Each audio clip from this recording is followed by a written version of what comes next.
This video presentation will talk about the skill of annotation. Annotation is a 21st century skill that all successful high school graduates need. It's also a skill needed to be successful in college.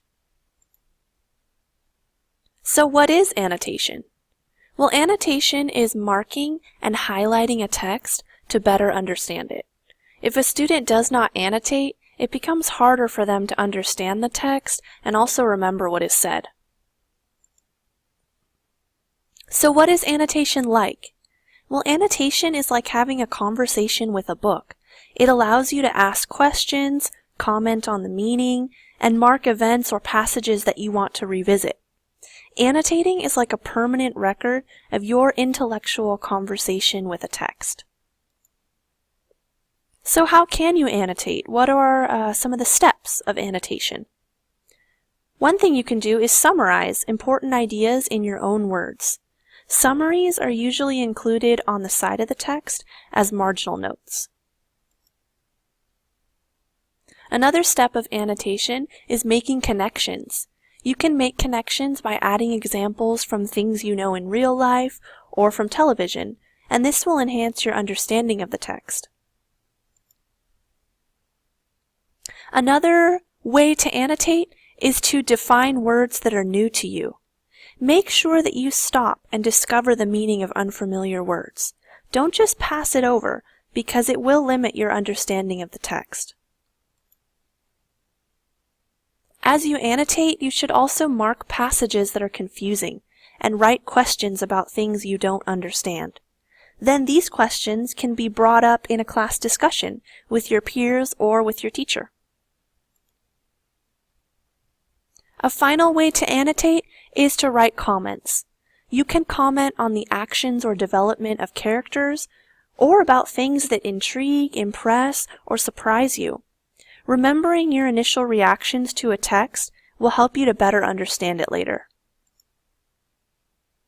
So that is the process of annotation. Now what does that look like?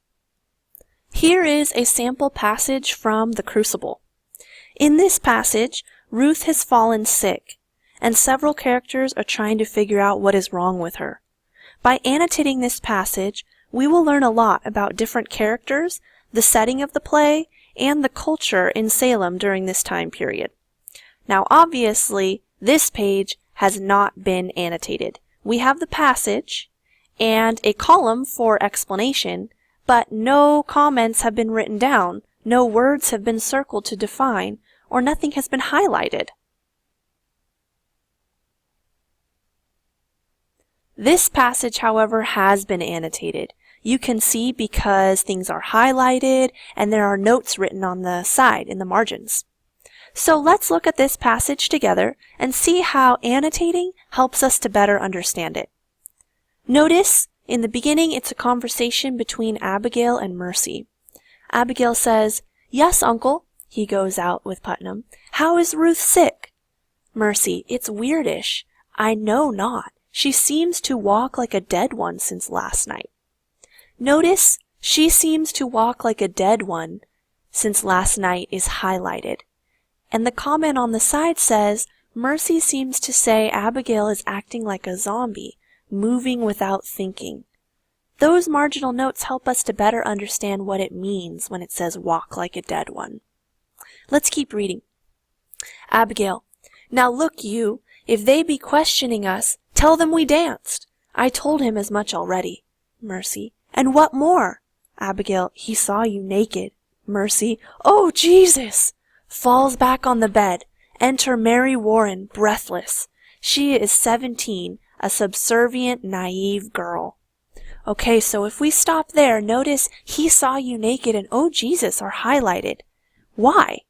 Well, we learn the real problem here. Mercy was seen naked, and this text shows nudity is a big deal in this culture.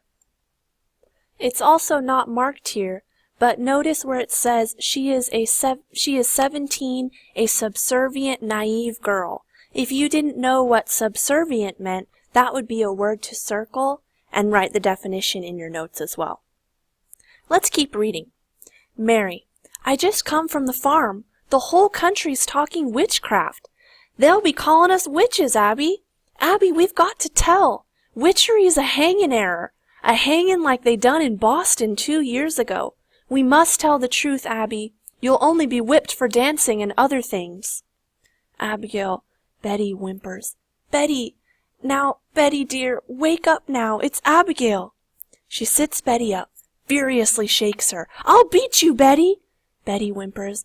My, you seem improving. I talked to your papa and I told him everything. So there's nothing to... Betty suddenly springs off bed, rushes across room to window where Abigail catches her. You drank blood! Abby, you drank blood! Okay, we'll stop there. Notice the part where it says, I just came from the farm. The whole country's talking witchcraft. They'll be calling us witches, Abby. They highlighted that part. And notice the marginal notes. Mary is worried about being accused of witchcraft. This shows that the society is superstitious. They believe in supernatural ideas. Also, you drank blood, Abby, you drank blood is highlighted. And they wrote a question on the side. Why is Betty telling Abby she drank blood? Did Abigail really do it? Let's keep reading. Abigail, dragging Betty back to bed and forcing her into it. Betty, you never say that again. You will never. Betty, you did. You did. You drank a charm to kill John Proctor's wife. You drank a charm to kill Goody Proctor. Abigail slaps her face. Shut it. Now shut it. Betty dissolves into sobs. Now look you, all of you. We danced. And Tituba conjured Ruth Putnam's dead sisters. And that is all. And mark this.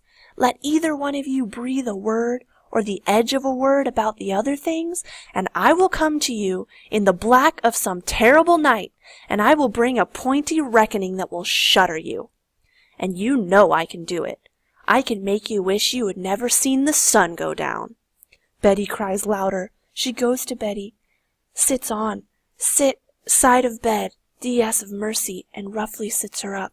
Now you, sit up and stop this! Betty collapses in her hands. Enter John Proctor. Be you foolish, Mary Warren? Be you deaf? I forbid you leave the house, did I not? Now get you home. Mary crosses up and out. My wife is waitin' with your work. Okay, so notice the parts that are highlighted. And then there's questions on the side. Who is Tituba? Does she practice witchcraft? And how come Proctor can boss Mary Warren around? What is their relationship like?